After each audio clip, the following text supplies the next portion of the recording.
Welcome to Toffee TV, the Everton News Daily, on a day that I thought was quite quiet when it comes to transfers. But I've had a little look and I've managed to fill half a piece of paper, which, you know, isn't bad. And some of them look quite legitimate as well.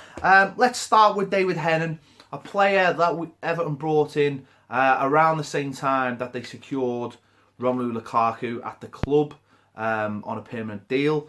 Both players shared an agent at the time. I won't say any more than that. He's played with the under-21s and now the under-23s, but he's really sort of struggled to cement himself into the under-23 side. He hasn't really got in that. Never mind being a prospect for the first team, which is what we thought he was going to be when we first signed him. Don't forget, this was a player that we were looking to sign. Then he was sold to Olympiacos, and then we loaned him back. We jumped through a few hoops to get this player. I don't know why we did it at the time, but we did. But his progression to the first team is really staggered. I don't know why that is. He's great on Instagram. He's always getting free stuff off Nike. So, you know, I don't know. But it looks like he could be on his way to France. The club had said that they weren't looking to get rid of him, but it looks like that stance has softened a little bit now. And there's talk that Everton now, who were looking to shake up the under-23s this month, with obviously a lot of the better under-23s being on the verge of playing for the first team. I think they wanted to shake it up, get a little bit more competition, get rid of a few players that maybe were not stagnating but just needed a chance to play, the likes of Callum Connolly, maybe Matty Pennington now that he's back from injury, and another one who I'll mention in a moment. So it could be a case that Hannon is the first victim of that and I'll leave the club. So we'll wait and see on that. But as I was talking there about the under-23s, Kieran Dowell, a name that was on the lips of a lot of people last year.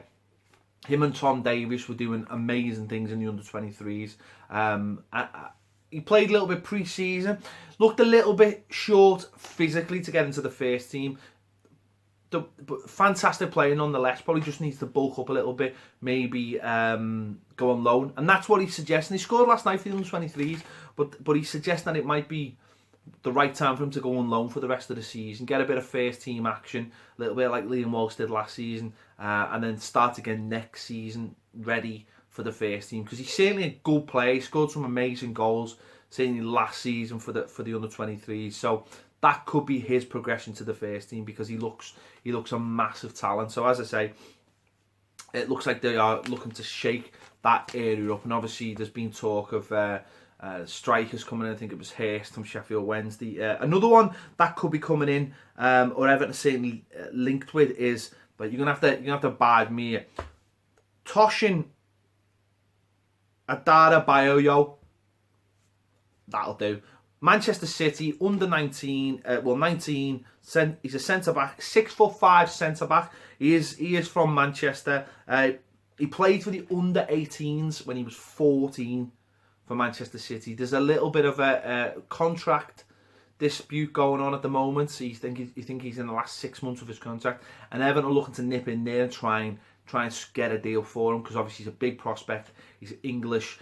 He's quite local in terms of, you know, he's from the northwest. So Everton are looking to do a deal there. So again, might be another one that goes into the under-23s if the deal can be done, with the prospect of getting him into the first team maybe next season. But who knows, if they bring him in, who knows, he could be right into the first team action. Talking of centre backs, Phil Jagielka, a player that is very much now a squad player. He's not a first team player. I don't think he's very much a bench player now. I think the manager's probably told the player himself that he doesn't see him as a first team regular. We've seen in recent weeks that it's Williams and Funes Mori, and when they play three at the back, it's Holgate, Williams and Funes Mori, and it looks like Jags' time with the club could be coming to an end.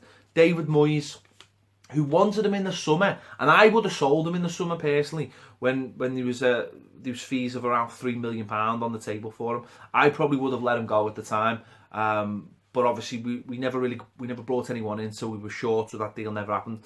But there could be a chance that could happen now with Sunderland looking to sort that back line out, get someone in the back to organise that terrible Sunderland defence. And obviously David Moyes, the man who bought Phil Jagielka to Everton, will see him as an ideal replacement. West Ham apparently also sniffing around them.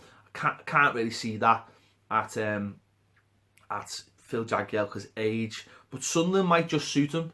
Sunderland might suit him. Maybe, I don't know, if he can get like a 2.5-year contract or an 18-month contract out of them, that might suit Phil down to the ground, playing football. Players of his age deserve to be playing football. It's just that, let's be honest, we've seen the performances this season. Ashley Williams is our number 1 centre-back.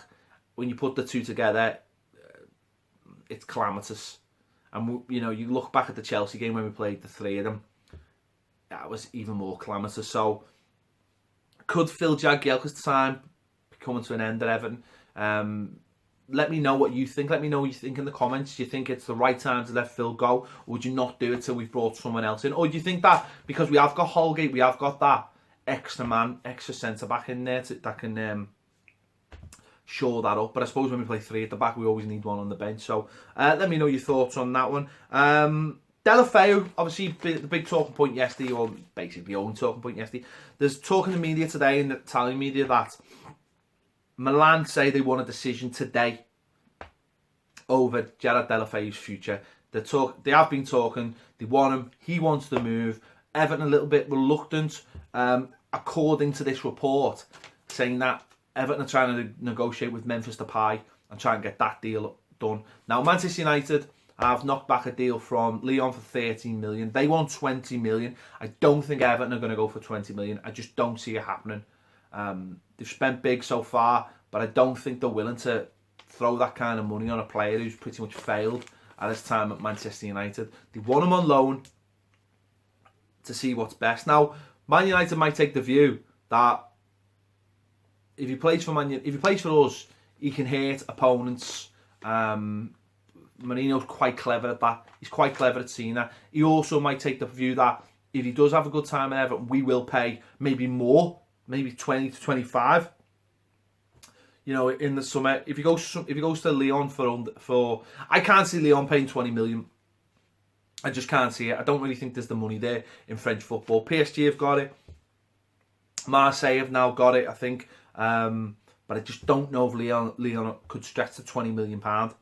For a player that, again, he'd probably do well in France. You know, the standard is a little bit better than the Dutch league. But for £20 million, that's a big risk. So it's interesting how those two things are locked together. I'm not necessarily sure whether they are. Obviously, Luckman's come in. I mean, is he ready to replace Delph as the squad player? Well, he was certainly on the bench on Sunday and certainly took his goal very well. So, but they do want the pie, Everton. It's just that they don't want to pay the money for him, and rightly so. It's a big gamble. It is a big gamble. Let me know about any of those talking points today. Obviously, would you be sad to see David Hannon leave? Has he done enough? Has he done anything? Do you follow him on Instagram? He's good on Instagram. Jags, as I mentioned, Delph, Kieran Dowell, does he need to go out on loan to maybe get him into a position where he's ready for the first team and emulate what Tom Davies has done and Holgate has done, and the guy from City, Tosin. If you've seen him, is he good? Let us know. I haven't seen anything about him. Looks like Everton again trying to grab one for the future, but the future is now, as we keep on saying. So let me know in the comments. This has been the Everton News Daily. Thank you for watching. We'll see you later.